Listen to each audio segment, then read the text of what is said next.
রোকেয়া হল, রোকেয়া হলে একটা ছেলে রোকেয়া হলে ম্যান, রোকেয়া হল।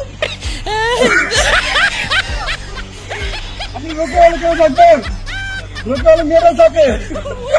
আমার ভুল হচ্ছে। ঢাকা বিশ্ববিদ্যালয়ের আপুরা, আমি দুঃখ প্রকাশ করছি যে আমাদের এই ভাই কেন রোকেয়া হলে থাকে, আপনারা কেন এটার প্রতিবাদ করেন না? আমরা আসলে লজ্জা পাইতেছি যে প্লিজ আপু আপনাদের কাছে রিকোয়েস্ট করবো, এটা হচ্ছে বাংলাদেশ জাতীয়তাবাদী ছাত্র দলের আসিফুর রহমান সাকিবকে সদস্য পদে, হ্যাঁ ওনারা হচ্ছে ভোট চাইতেছে। আপনার আসলে ইনস্টিটিউট কোনটা? আসলে ইনস্টিটিউট কোনটা? আসলে কোন কলেজ? কোথা থেকে আসছে? ঢাকা কলেজ। তুমি ঢাকা কলেজ, কিন্তু আপনি রোকেয়া হল কেন বললেন? ভুল হয়েছে। হ্যাঁ এটা হলো আমার ভুল হচ্ছে, ক্ষমা করে দেন।